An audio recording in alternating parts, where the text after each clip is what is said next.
Me,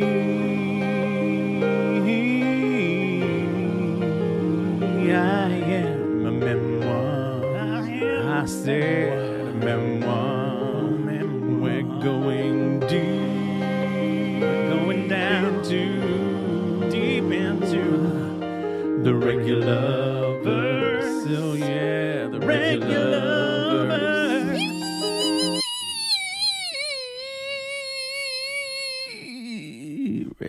Hello, Emily, and welcome back to Me, I Am a Memoir, the meaning of Mariah Carey, but also not really, because we're in the Regularverse. People know. They've heard the terrible singing at the start. You don't need to remind them. I know. Well, if I don't, then there's really nothing else for me to do as the host of this one. That is true. So we will be reviewing the next in a long line of Jen releases. I didn't know she had quite so many albums. Just keeps doing them. Like, keeps going. But there's, who knows? There might be some gems here. We don't know.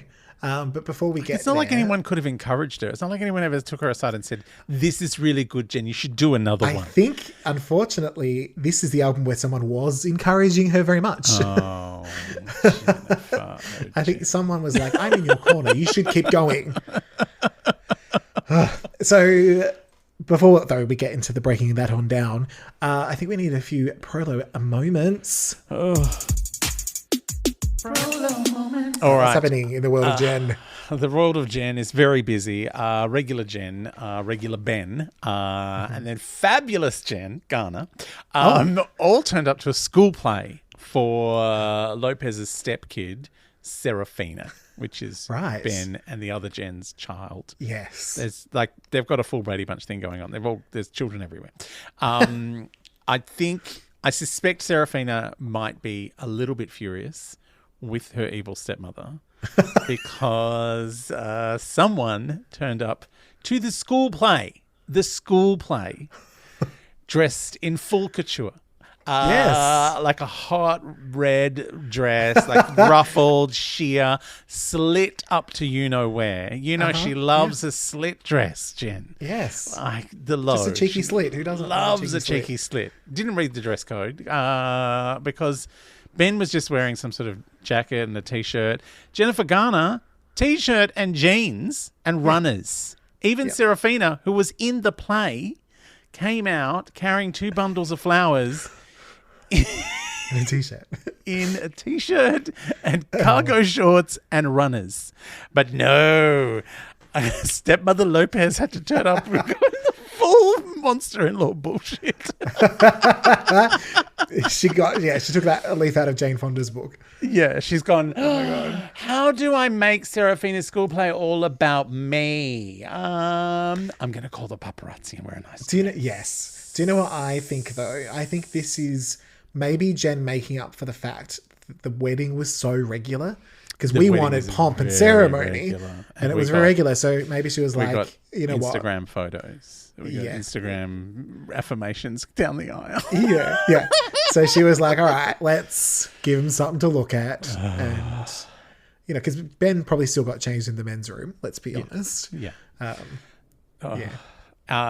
Also, I don't know if you know this, but Regulo has a new tattoo. Oh. I didn't even know she had an old tattoo, but apparently now she has a massive picture of Jesus being crucified from her shoulder to her elbow. Oh my. I know. And she's had her hair done to match. So she's gone very brown with a couple of blonde highlights. And she's dressing in like one of those tops that kind of ruches in the middle and has got a bit booby, like Peggy Bundy look. Oh, I love that look. Yeah, but she's in a film, obviously. This is not her real stuff. She's in a film called Unstoppable, which I think also describes the Regularverse in general because it just keeps going. Keeps going. I mean, we can make it stop. Like, we can just not do it anymore. I know you have a completionist vibe going on. And if we don't do it all, I would sit here forever going, but we didn't finish. We didn't do that one. No, the joke never ended. I'll die and you'll be doing it with some other poofter that you found on the street. Yeah. Well, no, I don't even need that. I'll just keep your corpse. I'll just be propped up in the corner. With an Alice band. Yeah, I'll do it for you, Dals. Oh, no, she can't come back. No more with Oh my God, I actually have a few ideas of who I could replace you with. Oh. But I don't know any of those people. Oh, so I can't. No one knows those people. So, also, after being spotted more than once slamming car doors and having terse words on red carpets and at the Grammys, sitting next to Trevor Noah and looking like they hate the shit out of one another, Ben Fleck and J-Reg have called the paparazzi to let them know they're going to be at the shops so they can have a little cheeky passion, laugh hysterically at something. Oh, yay. Look how much in love we are. Kiss me. It's seriously the most contrived bullshit I've ever seen. No, they do look happy. It's kind of, I feel like I'm, making it sound awful, but that's because I watched Hacks and I know that's why. Yeah, I love Hacks. Gene Smart's character is like, oh, my poor daughter needs some money, so I'll dress myself in a tracksuit and look like shit and go over to her house and tell the paparazzi that I'm coming, so I can give her some cash. See, and I think this might just be Ben's face now. Yeah, I think, what was that tweet you sent me the other day that he's got resting what face? Oh, I don't remember. What did I say? Resting stress face. Resting stress face. Resting. That was it. Because that started with the smoking meme, and I think that was when he was still with non-reg Jen. Yeah. The glamorous Jen, as I'm going to call her from now on. Fabulous Jen. I follow her on Instagram. She's always making cool school lunches and just having the best time with it. I'm like, I kind of love her. When she first came out in Alias, that was one of those shows that everyone told me I had to love. So then I didn't, because it annoyed me that everyone told me I had to. Oh, no, you got to watch it. Bradley Cooper's in it. He seems like a sex pest. Oh, heaven. So he's playing himself. And so... No, his character's not, but he just seems like he is. Yeah. It was when she did Suddenly 30, or what do they call it in America? 13 going on 30. 13 going on 30, which I interviewed her for. That's right. Yeah. She nearly hung up on me because she got upset with me. Yeah, what did you say again? I always forget. I was just asking about her love life. Maybe Michael Vartan. Oh man, I did talk to him once, and he did not have anything nice to say about it. But that was playing poker. That wasn't for an interview. And I can imagine you going, so what did you think about Jen Garner? No, I was telling him the story about how she tried to hang up on me because I upset her. He goes, yeah, that doesn't take much. Sounds like Ben Affleck likes a temperamental Jen. I was so upset because I love her. I think she's great. Oh, I haven't watched her Apple TV show because apparently it's terrible. But I don't know that one. It's some mystery thing. It's based on a book. Anyway. Jen, Reg Jen, the person we're meant to be talking about that we don't know. Yeah. She's riding high at the moment because her Netflix movie, The Mother, has been quite a success. She plays an assassin on the run. It's been in the top 10 for weeks. Apparently that means something at Netflix. It's directed by Nikki Caro, who did Whale Rider, the Kiwi director. Yes. And she also did the live action version of Disney's Mulan. And so I wanted to see what the papers said about it, about The Mother. Because it's written by Misha Green, who I love, who was the head writer on Lovecraft Country, which is one of my favorite shows ever. Okay. And I think Misha Green's great. So I'm like, I'd be interested to watch The Mother. But, instead we had to watch Tennessee. We will. For anyone, we might have to watch The Mother because, we love it. Even if it's awful, we love a bit of Jen kicking people. Yeah, that's always fun. Enough part two. Yeah, here for it. Yeah, action. So The Guardian says ChatGPT would have made a better, clearer job of the modern story. CNN says it's stitched together from genre cliches, and The Hollywood Reporter says it's enjoyably silly. It can't be as bad as Tennessee, so maybe it's fun. Yeah. We love enjoyably silly. Oh, if only Mariah had got to do a better car chase scene and then kicked someone at the end of it. If Mariah had actually been able to be in kind of an action fighting with Lance Reddick they could have just filmed her because at some point I'm sure she kicked one of the runners. Yes. This coffee's cold. They got the lighting slightly wrong and she had to do away with them. So I mean, that's one thing I will say. Like, she looks as beautiful as the mountains in that film. Mm-hmm. She's lit beautifully. Anyway, so they're the prolo moments. Now, do we need to take a trip to the J-blog? We do. We're going to pop a big steaming J-blog right in the middle of the podcast. All right, I'm just going to dive straight in. Otherwise, we'll be here forever. We're going to be here forever anyway. We are going to be here forever. Jen starts things off with an alarming headline. Early access for my inner circle. And while I appreciate the rocks that her outer circle have afforded her, I really don't need to see what's inside. So Jen... What's going on inside? Jen tells us, you're about to find out. And yes, It's exactly what you think. That's the best part about this whole thing. It goes where you think it will. Jen tells us so many exciting things are happening these days, referencing her marriage to Ben and her new album that someone else is recording right at this very moment. And as we know, Jen is always... didn't have much on. Yeah, so go to my album. I've got to do my blog. What's Ashanti doing? Can she do a couple of numbers for me? And as we know, Jen is always full of surprises that she likes to share. Mm-hmm. Her wedding to Ben was one of the biggest surprises, but definitely not the last, she tells us. As we also know, now she keeps telling us all of these things that we know. Like, you guys know this. Yeah. I think she's got a complex that Mariah doesn't know her. And now she's worried that lots of people don't know her, so she keeps reminding us, no, you guys know that. You know me. You know me. You know who I am. So she has to remind us that we know her. So as we know, it's her birthday. Not today, but when she wrote this, because we turned back time. And on that birthday, she turned much older. So for her birthday... Did she mention the age? No. Although I don't think she doesn't either, if that makes sense. Like, I don't think she doesn't acknowledge her age. So for her birthday, she wanted to share a little secret with us, her most loyal and regular fans. Regular. Now we get the video. There's a video. There is. Jen both yells and whispers that she has some exciting news. This is how she delivers it. It's like weird. I don't understand. She has exciting news. She's singing. Yeah, this is her new album. Does she sound like she's whining? Often when she sings, surprisingly not. But she sings like a Karen at Bunnings. So she thanks us for her support and tells us that we are responsible for the success of her brand, JLo Beauty, which sounds less like a celebration and more like she's distancing herself in case the feds ever find that secret bank account. So it's like, all of you are responsible, not me. It's you. I had nothing to do with this makeup that may or not contain radiation. So... Like, remember when the JoJo Siwa's makeup that was full of asbestos? Oh, no. Fuck. Well, that explains a lot. But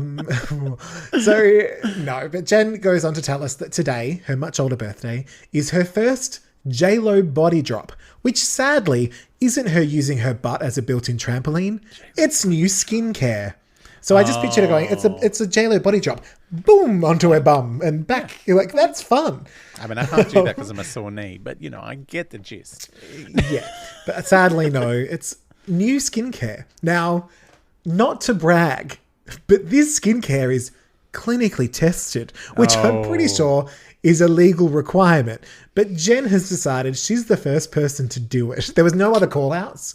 It just said that it was tested in a lab. Yeah. Now, rest assured, none of this skincare was tested on animals. It was tested on some of Jen's coats, which used to be animals. Jen goes on to tell us that this is... Jen goes on to tell us, and this is a quote. Okay. That this is the seriously sexy science that she's always talking to us about. She's always telling us about the seriously sexy science. Always talking about seriously sexy walks into a room and you think, oh no, Jen's here. She's going to be talking about seriously sexy science. Sexy science Again. Seriously sexy science was my nickname at high school. I've told you you're not invited to the Regularverse. I don't know where the word came from. I'm sorry. Left over from the Tennessee regularity. Yes. So J-Lo is worried that people are paying way too much attention to their faces and it's time to show a little love to the rest of the body. So she's excited to introduce, and let's be clear, this is the actual name of the product. It is not a hilarious one that I came up with because frankly, she's done it. Like, she doesn't need me. She got me beat. I give you Firm and Flaunt Targeted Booty Balm. What? Firm and Flaunt. Targeted Beauty Balm. No, Booty Balm. Booty Balm. Targeted Booty Balm. Yeah, called Firm and Flaunt. Was Bend and Snap was taken? I think it was. She says, "That's right, I said it. You know I had to make a booty balm." Yet again, Jen tells us we already knew something we didn't know and honestly never wanted to. Jen then tells us that she pulled a limited quantity off the shelf just for us. I assume she went to the beauty factory herself. Yeah. Like, she'd be like, this is for my fans. God. At this point, I sort of drift off and wonder if it would be less painful just to tear my own skin off. But J-Lo's wrapping up. So... Oh, that's right. This is a video. It's a video. I forgot that this was a video. This is a video. So she's had to say the stupid alliteration, which is a tongue twister. Like, oh my God. Seriously sexy science. I'm always talking about it. I was talking about seriously sexy science. Hang on while I hold my double chin. that's what I'm doing. She says something about a release date and then with far more sincerity than expected tells us she loves us. And what's sad is that I realise this is the first time I've ever heard that. Oh, I love you, Posh. Thank you. I don't mean it, but I can say it. No, it's okay. She didn't mean it either. But no, it went from like sort of booty balm, oh my God, J-Lo beauty to... Anyway, thank you guys. I love you so much. Thank you for all your for all your help and blah. I was like, wait, what? This is too Thank you for knowing me because some people don't. Because some people don't know me. Now, there is a website, jlobeauty.com, if you'd like to check it out. I would have done, a whole review of it, but that would have taken up the very last drops of my will to live. So and we've got to listen to one of her albums yet. So, we have to listen to an album. We've already watched Tennessee, which... when we go to the Mariahverse, we normally come back energized. Thankfully, we had a couple of songs down at the end, so we were a bit more... That helps. Jazzed us up a bit. Do you think maybe we should use some of the booty balm on our face booties? No, I might just eat it and see if it kills me. That might be the only way out of this Regularverse. Just eat anything. Eat any of her output. Eat her songs. Eat other movies. Just eat it. I do like some of her movies. Yeah, me too. Oh, man, I like some of her songs. And I like her dancing. Anyway. Yeah, good dancing. Yeah. All right. Should we get into the movie? Should we get the lowdown on the download? As I said, movie, album. It's an album. Yeah. Whatever. He's scarred. He's still in Brownstown. Scarred. Getting the lowdown. All right, we are listening to an album. It's a Spanish language album, so I'm going to be saying some words that I am not very confident in pronouncing. Okay. And so problematic. Yeah. I apologize to anyone who speaks Spanish or has ever heard Spanish. Spoken correctly or incorrectly, the mess I'm going to make of this. Anyway, here in the Regularverse, we're listening to an album that translates as How a Woman Loves, but is called Como una Mujer. Now, thankfully you did... Como una Mujer. Heaven. It's just, it's like she said it. It's like she's in the room. Now, you have asked if I could also translate these songs. So I have also... I decided it wasn't racist enough, me saying them badly. I didn't go racial. No, I thought, when I heard a song track, so as we introduce them, I'll just give you what I think it could be about. Okay, cool. Because that's what the real title is in English. Yeah. Yes. And also, there won't be any Law and Order Regular Victims Unit, at least not from me this week, because I couldn't find anything. But also, even if I did, this is not our jurisdiction. This is a different part of the Regularverse. We're not allowed to. Even if I arrested Mariska Hargitay, would say, no, we can't prosecute we can't, because it's they've got diplomatic immunity. Yeah, this isn't Frank crossing state lines. We're not going there. No. So Yeah, no. Well, there's a reason there'll be no Law and Order and you'll understand why when you hear the album. So this was released March 23, 2007, weirdly around the same time as Tennessee. So we're living, in this world. We've caught up. Yeah, this 15 years ago. We're having some interesting times. It debuted in the US at number 10. Believe it or not, and then dropped to 45 and was out of the chart within 2 months. In Australia, look, I wouldn't be mad. I'd be happy to be in the chart for 2 months. Yeah. In Australia, it did not chart at all. Okay. It did go on sale here. It was released and it sold a whopping 1,000 copies. That's great. That's good numbers by today's standard. Yeah. Like for comparison, her highest selling album is J-Lo, which sold 175,000. Yeah, that's close. Even Rebirth, which didn't sell that well, sold 15,000 copies. So one single thousand is, I think, a margin for error. Yeah. Now, the entire album was produced by Estefano and Mark Anthony, and Estefano is one of his frequent collaborators on his albums, his many albums. So that's the only production credit. Like, it was just, which is why I think there's not going to be any Law and Order, because it's not like we're shifting from different producers who brought in other singers to have a crack at it, and then J-Lo's just come in later and pretended she sang it. Like, this is her husband. Encouraging her and telling her she can sing really well, and that he does know her. So are you ready for our first track? I don't know if I'm ready for anything, but yes, let's do it. All right. This is going to be quite the album. So our first track is called Que Hiciste, which actually translate as What Did You Do? But I'm sure you have a different translation. Yeah, so my translation, because it's quite a moment in the song where she says it with real passion. So I thought, okay, what would J-Lo yell out in a passionate way? I thought, it's got to be, "Hi, gay." So this is her song for the gays. Hi, gay. Very close. So the lyrics are by Julio Reyes Copello, Jimena Romero, and the music is by Reyes and Mark Anthony. This is so fun. They've split up the lyrics and music, so right, some crazy things on this thing.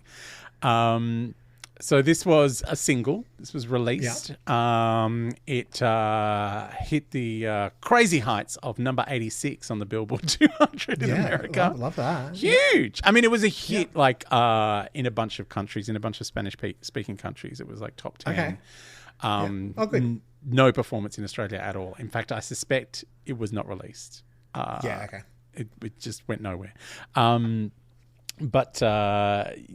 it had a decent showing. But yeah, it was big in the Hispanic charts, which is a whole thing in America. Like, it would be awkward if it wasn't. Would be very concerned. No. But I think at this point of his career, Mark Anthony could have basically pressed a turd and people would have bought it. He's a big star. Yes, sure. So, and this is basically a Mark Anthony album that he's not really on that much. But because it's a single, there is a video. Okay. I don't know whether to go back to the original. I think it needs to be I think you need to keep the regular one now. Okay. Because I was trying to get Spanish in there, but that might be too hard. So, Afabnopsis, it's a Spanish, Afabnopsis. Okay, Hiciste. J-Reg is driving a lovely old muscle car, not unlike the one that Mariah drives in Tennessee. Oh, that's who she swapped it with. She looks like she's auditioning for the Fast and the Furious. She must be the only person who's not in the Fast and the Furious, I have to say, at this point. Yeah. Even Helen Mirren's in the Fast and the fucking Furious. Oh, God. I love her Spanish album. J-Reg gets out at a roadside bog and leans on some very unhygienic black tiles. Like, what are you doing? Like, no one cleans those things. They're disgusting. Then she dances in front of a fire. She takes off her top in the cubicle like a twink hooking up at a gay bar. So your translation kind of works. Yeah. Hi, gay. Hi, gay. She puts on some boots and dyes her hair, and she does not clean the sink. It's putrid. Like, I know those places are already dirty, but like, come on, J-Reg, a little rinse at least. And she drives across the desert to a picnic table that is confoundingly in the middle of fucking nowhere. Yeah, yum. Yeah. She gets a can of petrol out of the boot, and after fingering some sunglasses and flowers hanging from the rear vision mirror, she starts pouring petrol on the lovely old car. How's she going to swap it for anything at this stage? She's a crazy regularity. Then I get it. So then she's dancing by the flames from before. That was in the future when she sets the car off. Right, that's all. This is all been a flashback, and at which point the car explodes in quite spectacular fashion. Which is why they've used an old one. Like, it's not like she's getting in a brand new car and going, let's blow up this Lamborghini. It's like, no, you're not worth that much, love. And she's dancing again in front of the fire, dancing in the desert, having a whale of a time. Then she wanders around the desert with her suitcase, and I'm like, why didn't you blow up the car near a bus stop? Like, where are you? Like, like somewhere convenient. Like, this, you're in the middle maybe of nowhere. Shania Twain's out there doing that Don't Impress Me Much. And maybe. It's a very foolish plan. And her suitcase is open. Her clothes are all in the sand. I suspect she's gone mad and just trying to eat sand at this point. I'm not sure what's going on. Like Super Nanny on South Park. When Cartman drives her to eat her own feces. That's what's happening. She does a mega whizzy dizzy in the fire and in the sand and manages both times not to fall over. So like lots of spinning. Yeah. Very skilled. Yeah. Then she looks furtively from the fire and the sand and wanders about in the desert. I'm worried she's going to die out there. Maybe she drinks her own pee like Bear Grylls and survived. I don't know. But that's she probably brought Bear Grylls with her so maybe she could drink his pee. Yeah, she'll drink Bear Grylls' pee. He'll drink her pee. He'll drink anyone's pee. He's mad for pee drinking. Yeah, he's probably got a vintage. He came to my house the other day and asked me, can you pee in my mouth? And I said, yeah, okay. I guess. Very odd behaviour for someone that was the head of the Scouts once. Oh, no, let's not go there.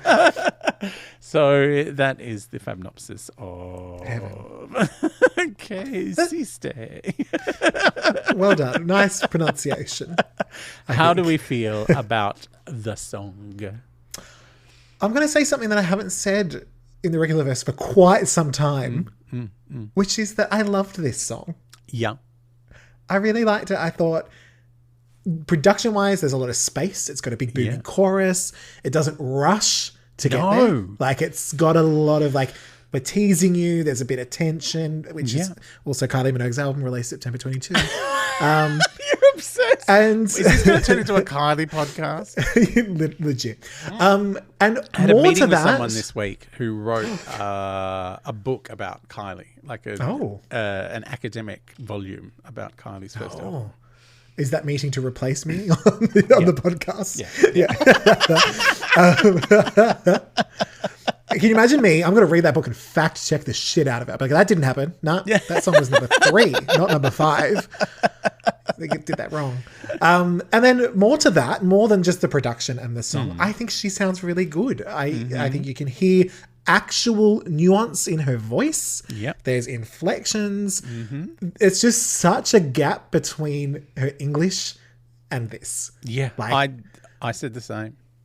Yeah, because there's a lot of space in the production, you can actually hear everything that she's doing. Yeah, and it was all good. I was like, I'm not mad at this, and I really liked it. I said the same. I really like it's right in the pocket for her very meager range. Yes, and as we've said a thousand times, she's got some power there. Yeah, like she's acting this song. Yeah. We've said this 100 times. She has more control over her voice when she sings in Spanish. She has more power. Yeah. Like it feels like she's got And there's more emotion. Yeah, or she's just more confident, maybe. Yeah, I don't know what it is, but I have no idea what she's saying, but she sounds urgent and impassioned. Yeah, absolutely. I mean, she's saying, what did you do? Yeah. I think it's her best vocal performance since Let's Get Loud. And I think possibly even better because there's a note she can't reach in Let's Get Loud and she has a crack at it anyway.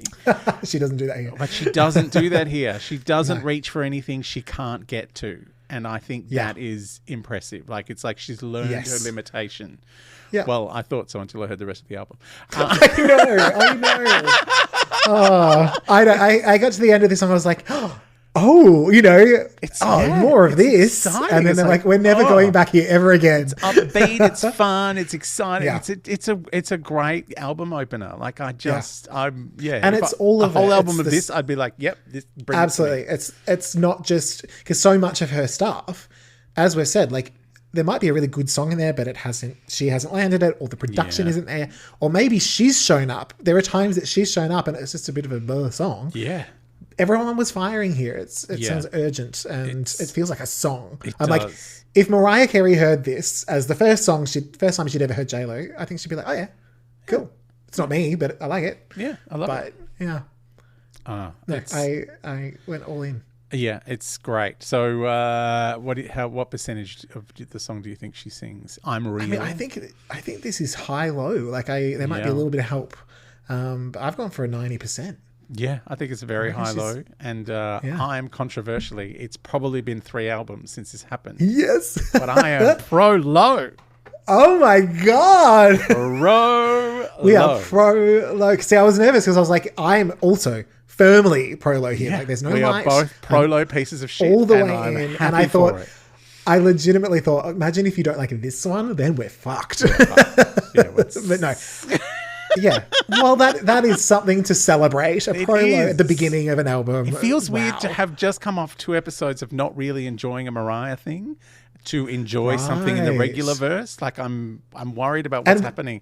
Have we got Stockholm Syndrome? We've listened to too many regular songs and now we think they're good. Our ears have inverted. We just don't know anymore. And I think more than anything, there's no asterisk on this one. Like, we're not saying, this would be good if someone else did it. No, this is blah, blah. It's like, this is just good. It's in her pocket. Like, her voice is great for this and it's like, it suits her really well.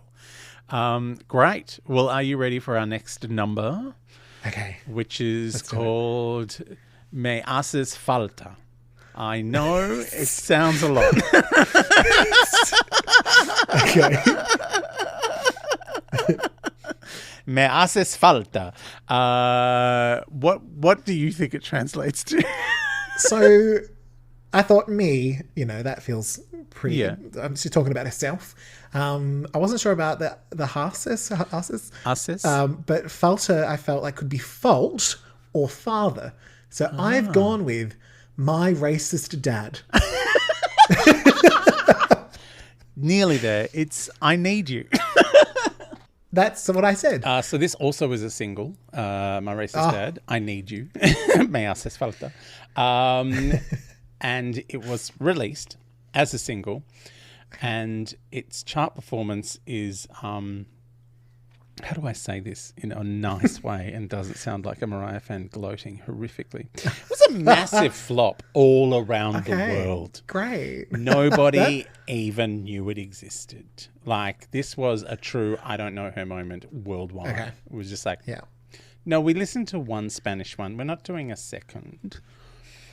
So, America, no one listened. Throughout Europe, no one listened. It sank like a stone. Like, it absolutely, and I think it killed the album pretty much. This is why Mariah releases songs before an album comes out and then just doesn't put them on the album if they don't sell. Yeah, exactly. Like, that wasn't that wasn't that. We all know what happened to Triumphant. I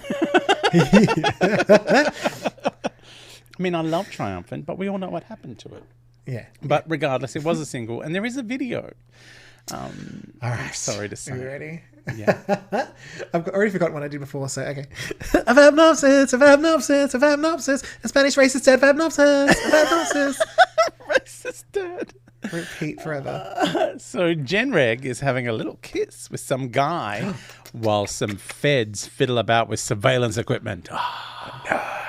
It's already more dramatic than all of Tennessee. They've found her chat room from If You Had My Love. Oh, maybe. This is the follow-up. And she walks past a bus stop and has a look in a window. Then she's at a discount mall. She must be playing a character because I am fooled by those rocks that she's got. And I don't believe she goes to a discount mall for real. Then she hits a code on a door in the back of the shop and takes off her hair. Oh, it was a wig the whole time. Yeah, I've been in this film clip the whole time. She's back. I love that both of these clips are telling a story with hair. We've got the hair dye and now we've got the wig. She pops on her best hoodie and goes to look at some surveillance photos. Then she's back in the discount mall and also she's in what looks like a dark room for developing all those surveillance photos maybe. Can't you just get them printed out at Kmart or Officeworks? Or she's at this mall. And then I realised, oh, no, it's not a dark room. It's just someplace with red lighting. And a man's come to hug her while she takes a break from hanging out on some banisters. Whatevs. Then she's having a fun grass fight with a twink. By fun grass fight, I mean stupid. Like she's just laughing and throwing grass. This is how normal people behave, isn't it? Yeah, I'm a normal person. Then she looks out of a window and some other surveillance guys looking at stuff with the world's largest binoculars. Like they're as big as his very big arms, which have some very intense tattoos on them. And then I thought, is that the grass fight man? I don't remember him having tattoos. I can't tell. All the twinks look the same. Jen has some regular size binoculars on brand. Regular.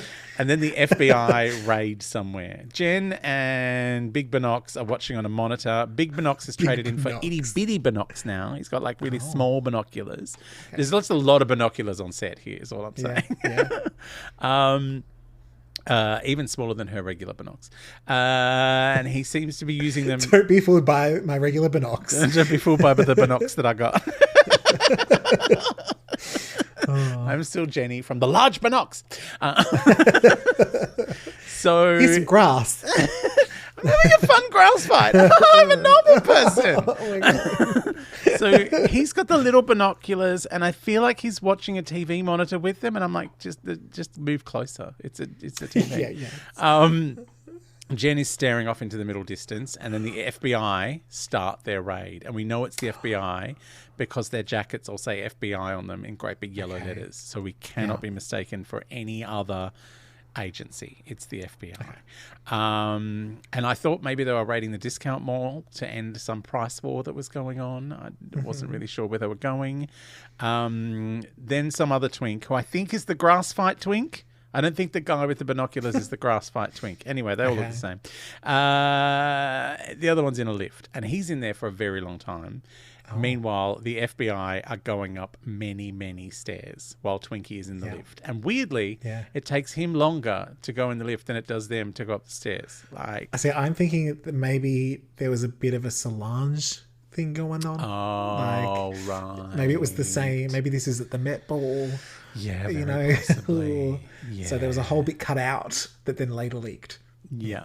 I think you're right. Sense. I think there was some other stuff going on in the lift. It's not all about regular people. I mean, I honestly think Twinkie has the better idea going up in the lift. Like, I don't know if you know this, but stairs are homophobic. Why? Because they're hard. I thought you were going to say because Taryn Manning fell down some in Crossroads. There'd be some reason. Well, I mean, poor Gina Gershon in Showgirls. That was only like 3 steps. Happens. Also, since my knee surgery, they're not fun. I was going to say. You fell down just one. To look at. I fell down one step. So...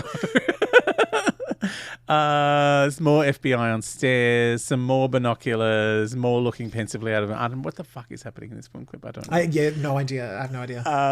So the last one made sense with the fire and the car. Yeah, and hair dye. Like, I get it. Yeah, get it. So the FBI have come to arrest Grass Fight Twink. who looks the same as the twink with the binoculars but with fewer tattoos. And then Jen gets angry about the whole thing and starts throwing things. Yeah. I thought she was the FBI. Is she part of the FBI? I don't know that either. No, I couldn't work that out. Big Tats Twink tries to calm her down, and he even puts one of his many pairs of binoculars aside, so you know he means it. Oh, yeah. Like, you know, he's like, oh, you know, we better console Jen. Like, I'll put my binoculars down.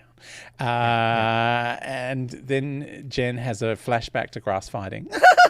Normal person. Oh, that was fun. Yeah. And then she has a flashback to the banisters in the red room, and I don't know if they're all the same twink or they're different twinks, but anyway, then she's having flashbacks to hanging out a window, and I don't know whether she's an informant or an undercover FBI agent. And then I don't know what they're busting him for, like some clandestine binocular smuggling operation. I think it was the grass. Yeah, maybe the grass. Then she puts on her good hoodie again and goes out, and there's some old FBI coot, and she gives him the cold shoulder. And then she sees Grass Fight Twink going off in the back of the cop car, and so she pulls her hood down, which is J-Lo for sad. The end. We might not speak Spanish, but we do speak J-Lo at this point. We speak regular. We speak fluent regular.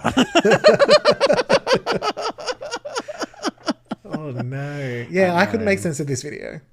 I don't know what was happening at all. Yeah, I also couldn't make sense of this song. Like, it's kind of nothing. Like, I get why it was a flop. Yeah, it's funny. Like, the intro, when it started, and we got the guitar, I was like, oh, we're getting a bit of drama. Okay. You get like an interesting kind of beat going on. Yeah. And then it just kind of sits there. It doesn't, because it feels like it's going somewhere. Yeah, and then it's like, and it goes nowhere. It's like watching Tennessee. I think this song saw the video and said, well, what's the point? Yeah. I might not. That doesn't make any sense. I'll just stop. Yeah, I'm not joining you. I sort of, because, you know, I've got here, like, I thought, she was fine. It wasn't her best, but it wasn't, she wasn't awful. But I think it's so wordy in the first half that she's almost tripping over herself trying to get the words out. Yeah. Particularly early on. It tidies up a little bit in the second half. I just think it could have been better. Like, it's fine. Yeah. But I think it could have been better, more dramatic. Yeah. There was something there. Her voice is serviceable. I just don't think it, like, because the song is so kind of like on one level. Yes. It needed someone with a voice that could elevate the song. Like, elevate the production around her single vibe. Like, when a song's unmemorable, you need like a memorable vocal. Totally. Like, you need something. And I think here, there was, like we said, there's the drama in the beginning, so it feels like a missed opportunity because actually this could have been, there was the ingredients there to make it better. Yeah. I don't know why they forgot. Like, I feel like, you know, if the ending like had a big belty run, like a bombastic key change, you know, it would have mixed it up, given a bit of oomph. Yeah. But I don't think just even like Mark that trusted guitar her to do it. Going, maybe even the guitar doubling down, you know, or anything. It just kind of drown her out with some guitar. But I honestly, it feels like one of those songs that would benefit from a key change and a big kind of, you know, a big ending. And I just think it was that thing of like, I don't think it needed to go to Eurovision. It needed to go to Eurovision. It needed a white suit and a fan and and fewer FBI agents and no more stairs. We're done with the stairs. Keep the binoculars though; they're quite cute. Like, there's a lot of I like the big song. knocks, the big little knocks, small knocks, idiot knocks, pro knocks, no locks. Oh J locks. So, I'm Real. What percentage of the song do you think she had a crack at? I reckon this, because there is some backing vocal, which I'm guessing is Mark. Yeah, I think so. But I think she sang all of her bits, so I went for high-low. Yeah, I think high-low as well. But I am straight up no-low. Like, all the way. I'm sort of in the awe, I guess, because I think there is something here. But it's just not there. It's not. So there. It's sort of it's all to no low. Yeah, it's so disappointing because the last song was so great. It was so good. It was a really good song, and I was really into it. And then we get, anyway. So that was Me Haces Falta, or I Need You. Okay. The next song is the title track. of the Yes. album, Como ama una mujer, which I'm saying very badly, and which you think translates to what? So with this one, I went kind of phonetic on it because it felt like it was sort of something alluring. So I've gone with, come on over and wash my hair. That's... I think that is sort of how she would flirt, you know. So she's probably texted that to Mark. Given we've had a lot of hair work in the last two video clips, it makes sense for this one to also make be about hair. Yeah. It actually means how a woman loves. Right. How does a woman love, J-Lo? Well, she probably told us in Spanish. I didn't understand. Imagine if I made you translate the entire every lyric. Oh no, they're in the world. I could get them. Oh, are they? If you wanted them. Yeah. Like they're all too much. They're all there. We would literally be here forever. We would actually be here for months. How did you feel about this? Is lyrics by Estefano, music by Estefano and Reyes. How did you feel about the last one? I'm not sure if I mentioned was lyrics by Estefano and written by music by Mark Anthony, which is why I thought he didn't trust her with the big ending. Yes. But he's kind of kept his fingers out of the writing of this one. How do you feel about the title track? I said she's whispering in Spanish. Fab won't know how to hate this. He'll try, but it will be harder. I think she's a little spread thin in the chorus, but the verses were quite nice. I said J-Lo on the verses and Mark on the chorus, and this would have been a firm prolo. Like, it would have been like her sort of being sexy whispery and then him belting it out. Yeah. Would have been a lovely little duet. To its credit, it didn't feel like 6 minutes, which normally... Yes. I hate anything more. You hate anything more than 3 minutes, like realistically. Yeah, I can't say that I was like, oh my God, wow. But I wasn't gouging my eyes out either. You didn't. It wasn't like Beautiful Ones where you wanted to kill people in the street. I did. It turned out. I love the orchestral opening. I love an orchestral opening but it's dangerous because it promises a lot. Like it feels like it promises like a Celine Dion lot. Like, you know, this thing only goes up to 11 a lot. Which is kind of why I thought if Mark stepped in to take it there, could have been really lovely. I did like her croaky, like slightly undersold vocal. I thought that was an interesting choice for starting it off. And, you know, she kept to her lane for the most part. The production sensibly drowns out any of her tilts at really big notes. It's bold to make a ballad the title track of an album by a singer who's not great at them. Yes. She slips back into the same vocal delivery for the second verse, which I think was a mistake because it's like, it worked the first time, but second verse is changing up. Like, this is where we move on. Don't go back she's to not gotten there. Croaky. And they do what you suggested for the last song, which is bring in the guitar to spice it up. Like, like the guitar kind of gives it a lift because she's not going to. Now, this is the song. I know I sent you some homework. This is the song that reminded me of a Celine Dion song from her first album called her first English album called "If You Could See Me Now," which was written by Snuffleupagus. And produced. We've not heard from him for some time. I know. Let me get my butter knife. Hang on. But if you just wanted any more proof of how despo J-Reg is to be someone, you know, younger that didn't come to singing late, this is the kind. But yeah, if you listen to the Celine Dion one, like, you'll hear what I mean by you get to the end of the song and it's big and it's impactful, even though the song itself, as with most Snuffleupagus songs, kind of doesn't really progress much. But if you've got the vocals, you can sell the crap out of it. But yeah, it's not the worst vocal she's done, but I just was expecting more because of the orchestral opening. And instead, it doesn't quite lift. I got a guitar. And I'm just disappointed because it's regular. But it's not bad. It's almost a great song. Like, there's a really, someone should cover this. Like, there's a great cover to be made of this song. Like I think it's it's a well written song, and it could be something amazing. So I'm real. What percentage are you giving the vocals here? I've high, low, mid, low, low, low. This might be my full 100%. I think this is all her the whole time. Yeah. Without really anything else. No, they just drown her out when she gets too that. Yeah. But I didn't even hear, because sometimes you hear a bit of autotune. I didn't even hear that. I just think this is just her singing. Like you said, it's actually not terrible. Yeah.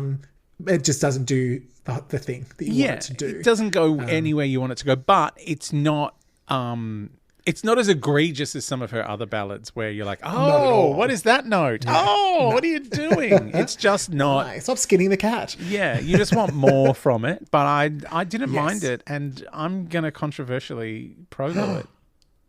Oh. I'm a high-low pro-low. Wow. Controversially, I didn't pro-low it. You didn't pro-low it. I went firmly in awe. I think it's a better song than Mehr Hass's Falter. But for the same reasons, it was just, it's fine. If it was on, I wouldn't have to run to the stereo to skip it. I will tell you, if I listened to this album again and this came up, I probably would hate it. Because there are 8 other more songs that sound exactly the same to come. That's what starts to happen a little bit. But I think as the first one, it's a great example of how to undersell a ballad and get away with it. Yeah. Yeah. Yeah. But there are much worse ballads to come. Speaking of, I think maybe we should tidy this up and come back to the Regularverse next week. Shall we head home? Do you know what's very interesting? We're leaving the Regularverse at this very moment, and you have prologued more songs than I have. I know. we are deep in the Regularverse now. I have acclimatized. This is a terrifying situation. Yep. I love it. All right. Let's exit the Regularverse for now. Yeah. Get the fuck out of our podcast. Get the fuck out. Get the fuck out of our podcast. Get the fuck out. Just walk away. Walk away. You tacky regular bitch. Get the fuck right out of my face. Regular bitch. Well, we are almost home. Do you have are you making anything happen in this half of the year? I mean, there's always something happening. There may be a winter sound in the southern hemisphere. Yes, it's free. It's cold. I need to release things.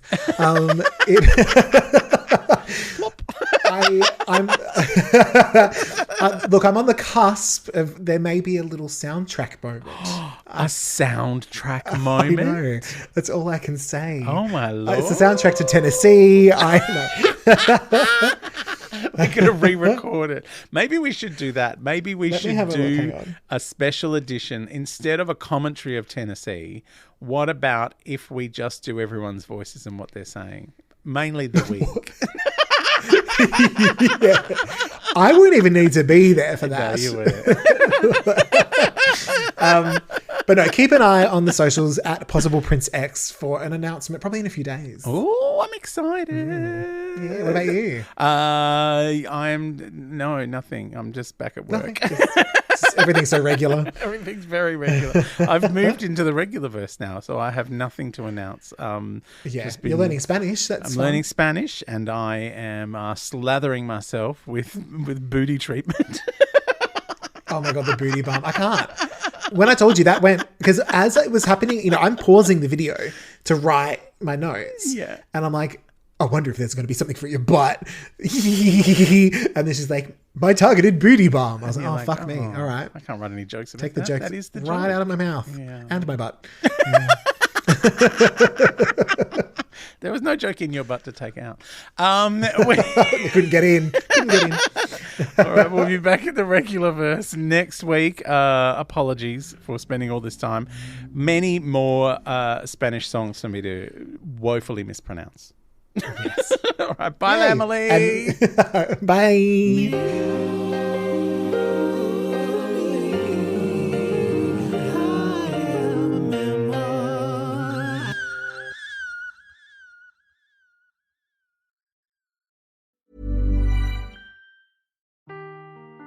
Seeking the truth never gets old. Introducing June's Journey, the free-to-play mobile game that will immerse you in a thrilling murder mystery.